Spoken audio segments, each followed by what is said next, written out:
beautiful to see your smiling faces and everyone joining us online, especially in different locations of the world, as well as online at the Celebrate Life YouTube channel. We're glad to have you visiting on the channel.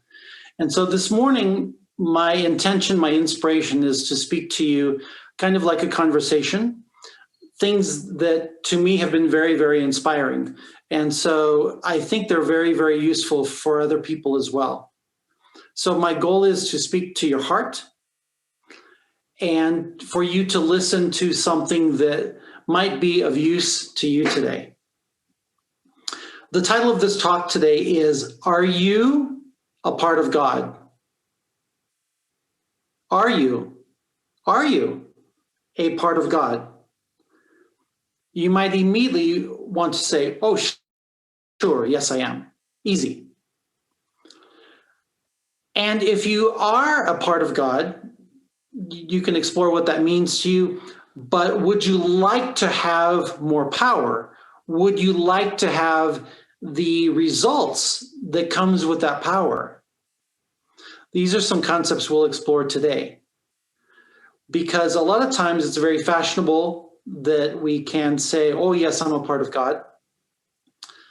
But what does that mean? How does it feel? How does it resonate in our being when we are actually living as a part of God, the quality of God? In the early years, when I was first becoming exposed to spiritualism at the Golden Gate Church, there was a wonderful quote that stayed with me for decades by the co-founder of the church there, the Reverend Florence Becker. And that saying was, like for meditation, I am a part of God and God is a part of me. And because of my upbringing, when I heard that, I thought, well, that's kind of odd or arrogant. I am a part of God. God is a part of me. That felt kind of self-aggrandizement, or it just seemed too much. I couldn't quite get it. But after so many years of life experience and processing, I think I understand that now on a very, very deep, fundamental level. And when we think about being a part of God, like I said, it's probably easy to say yes. But what part of us thinks that we're not? Years ago, there was a movie, I like the title of it, even though I forgot what the movie was. It was called, I Saw What You Did Last Summer. And that I just always found that kind of comical. But the idea that someone's watching us, I saw what you did last summer. The idea that someone is watching, listening, recording is very fundamental to us human beings, that we're being observed, that we did something wrong and it doesn't go away. And many of the world religions have been very, very good at amplifying that and utilizing it. A, because it's part of human nature to remember the problems, remember our faults. But religion has exploited that or used it, some maybe innocently, to kind of bridge the gap and say, well, because you're such a problem, because you have innate original sin and evil, the religion, the church, we can help you with that. The problem is that also reinforces the separation we feel that we're not a part of God because of what I've done. I've made a mistake.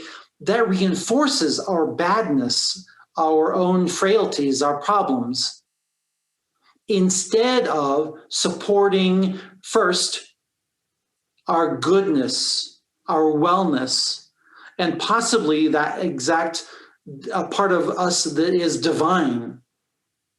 So as we ask the question, are you a part of God? It's easy to say yes, but go there for a moment. Go there in your imagination or go there theoretically. Okay, my soul, which is what most people believe in, and the religions give us credit for that. I'm a soul with a physical body. Okay. What does that mean? I have a soul. I have a soul. Wow. That quality, that the spiritual substance of the soul within my being, that spiritual quality that is eternal substance, is its own power, its own connection to God source, to all that is. You have it, I have it, we all have it. But to the degree that we let the problems and our frailties, our mistakes, kind of come back and haunt us and occupy us presently in this current moment, we have that blockade. They kind of would say, well, I'm a part of God, but not too much. I'm a part of God, but God isn't really a part of me because I'm low, I'm problematic. No, no. Remember that beautiful analogy that if we take a little cup of water out of the ocean,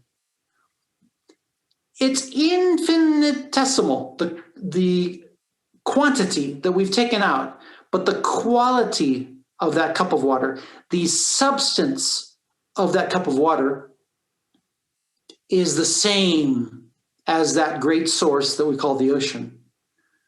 Smaller in quantity, but the same in quality.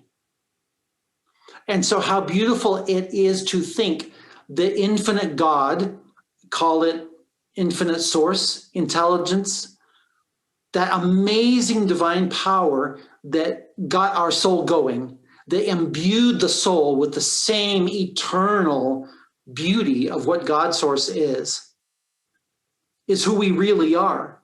And these clothes, skin, hair, all temporary, but that soul of who we are is a window into eternity and a window into current situations. And so as we continue to think about us as being eternal, us as being beauty and love, how wonderful to think that while we have the limitations and the complications of the physical body, God as spirit, eternal spirit within us, has the ability to help us remember that quality, has the ability to be actuated in our words and in our life. So that power, it's not just remembering up here. I wrote in my notes a lot of times in preparing for this talk, remember who we are, remember that we're soul, remember that we're eternal. Yes, but that's of the mind, a recollection, an awareness, a piece of information.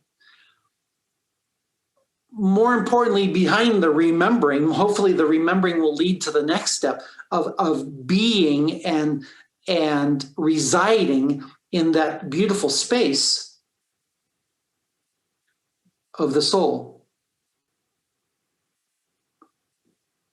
That my part of God that's in my soul, that is the core, the foundation of who I am and who you are. That is our home base. That is who we are. And how beautiful to think that from that soul that we have 24/7, always available, that soul can give expression in words and actions. And so spiritual communication is just very easy. It's right there. It's right there.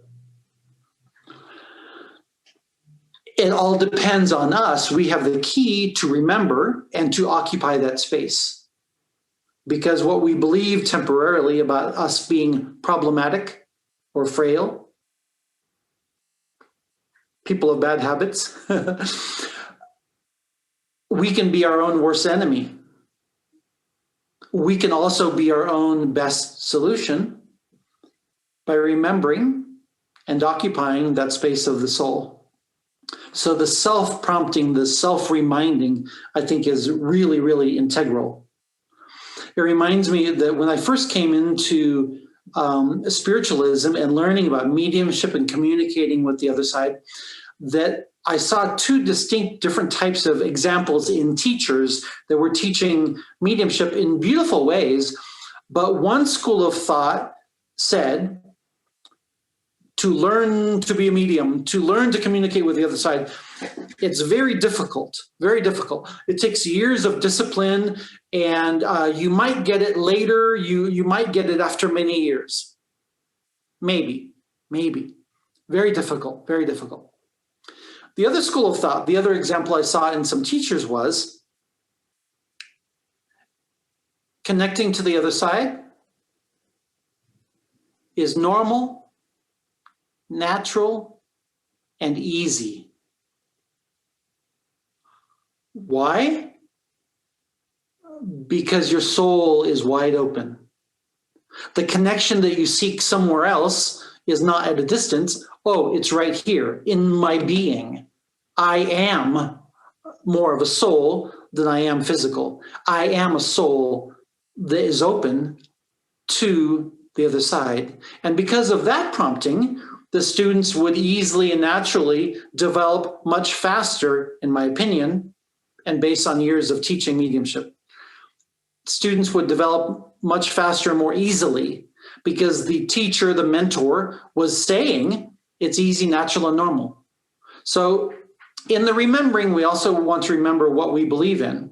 Holding on to a belief can shut a door for us. It can make something more complicated when maybe it's not so complicated. My next point is that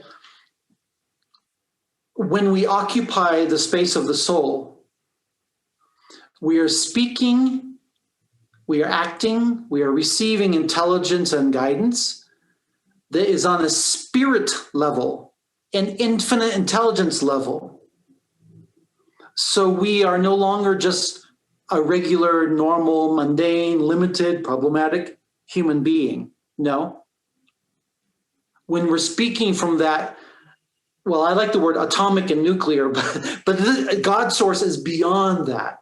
My soul, the substance of my soul, is beyond nuclear. It's beyond atomic. It's beyond eternal. It's connected and of the quality of all that is. God of the universe, showing up with my name, showing up with your name.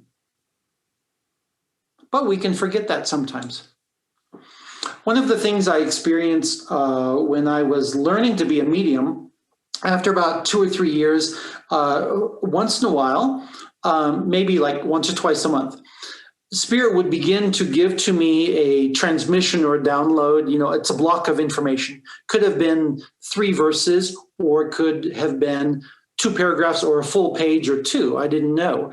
But when I would get the feeling it was starting to come in, I wanted to write it down as fast as I could. I wanted to write it word for word.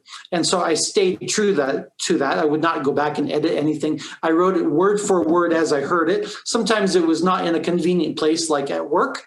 Or one morning, I'm not a morning person, but I was starting to shave. The energy started to come in, and I thought, oh, time to write it down. I left the shaving, and I went down. I wrote a full transmission of what they were saying, and then went back to the shaving. So at one time, one of these was very beautiful. I think it was a whole page, and I was so thrilled. I could just feel the power and the energy of this beautiful transmission. And a few days later, I had it printed out, and I wanted to share it with a friend. It's so beautiful to share things with friends and contacts, right? And so I shared it with a friend, and it was so beautiful. And she read it, she processed it, and then when I saw her a few days later, I said, oh, what did you think? And I said, wasn't it beautiful? And she said, yes, it was really nice, really nice. But what? She said, but there's a line in there. There's a line in that channeling that you wrote that it says, get up on a pedestal and speak the words of Spirit. And I said, okay. And she said, I don't like that. I said, you don't like the words get up on a pedestal and speak the words of spirit? And she said, no, you shouldn't leave that in there. I said, but I wrote the whole thing. This is what spirit said in that moment. It sounds vain. She said, it could be misinterpreted. I said, how could it be misinterpreted? She said, well, to get up on a pedestal, to speak words of spirit, it sounds like ego. It sounds like vain. And this was all quite surprising to me, and it took me time to process it. And I realized that where she was looking at it from her perspective was very different than how I had experienced it, as spiritual encouragement to be sometimes brave enough, courageous enough to speak what spirit is saying. To me, that is more of humility and modesty and putting myself aside.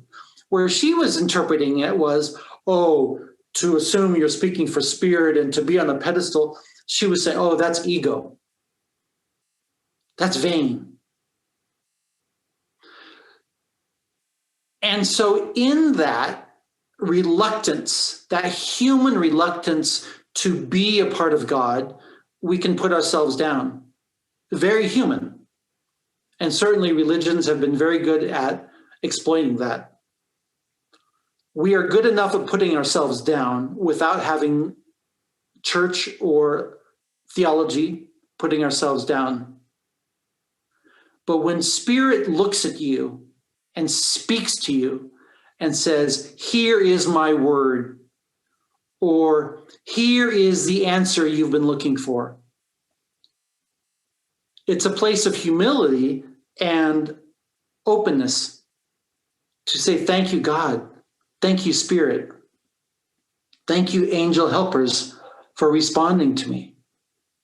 That's beautiful. And there is no ego and vanity in that. In fact, what I would later learn over the course of years, many, many times, to speak words of spirit, to have the courage sometimes, the bravery to say, I'm going to set myself aside to speak for spirit. I'm going to set myself aside to allow God, to allow my divine being to flow more fully through me. That can be done without ego and without vanity. And so when we talk about being a part of God and God being a part of us, we don't want to be self-deprecating, putting ourselves down and maybe having false humility. But it's very common for people to be putting themselves down if you listen for it. I'm very sensitive to it because when someone is putting themselves down, that doesn't feel like love. It doesn't feel like self-love, does it? So why would you put yourself down? You saw what you did last summer. You can't forget necessarily what you did and your failings. But when you occupy the present moment of being in that soul connection, the power that comes out of you is different because it's not human. It's divine. And when you occupy that space, beautiful words come out of you because it's from the being of who you are, not this. Manifestations and creating things in the world become very, very easy because part of the characteristics of God, infinite intelligence, the source of all that is, the characteristics of love is natural. The characteristics of creatorship, to create, to manifest, to not just dream, but to bring into being. It's easy when you are in that God space of infinite source, power, that creates universes. And so smaller in quantity, you have that. But the same in quality is that God source speaking to you quietly and sometimes not quietly, very boldly. Because when God has a mission, it provides the answers. God is not thinking about lack or limitations, barriers, stumbling blocks, other humans who will get in the way. God is in the creatorship business. You have that quality. I have that quality. There are no limitations. If you want to add to the beauty of the world, bring healing to the world, remember, my attention, our attention, is not to be on the problems, the weaknesses, the lack, no, that's human, that's temporary, transitory. But my focus is my choice, is to be on that open connection to source.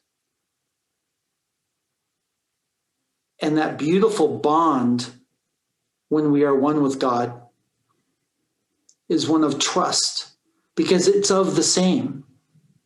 It's not the mental me saying, oh, God can't provide. It's not the ego me that says, oh, I can't lose control, I can't lose control. How beautiful the process is to be in that space, so that trust almost becomes a non-issue. When God says, or Spirit says, jump, the question is how high. When God says jump, there is a solution there. And so with any of the projects that God might bring to us in the beauty and the simplicity of a little tiny seed thought,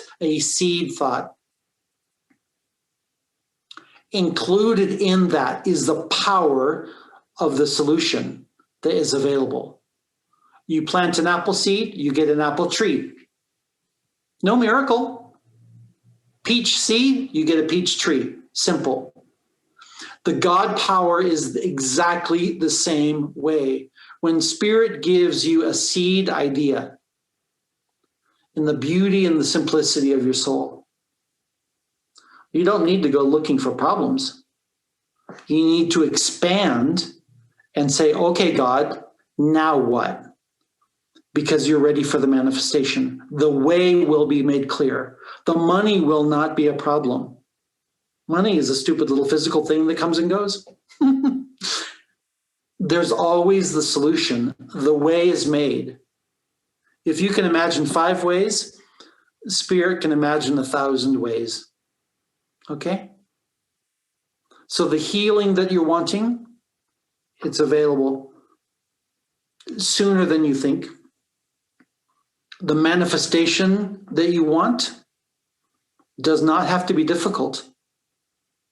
Don't buy into difficulty. If it doesn't have to be difficult, the beauty that you want to create in your life is an easy and natural result of the soul of who you are. I'll repeat that.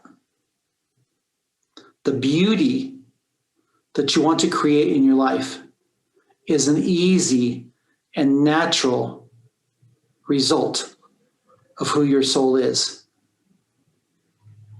Welcome to that power. Welcome to a life of freedom. You are a part of God, and God is a part of you. Thank you. God bless.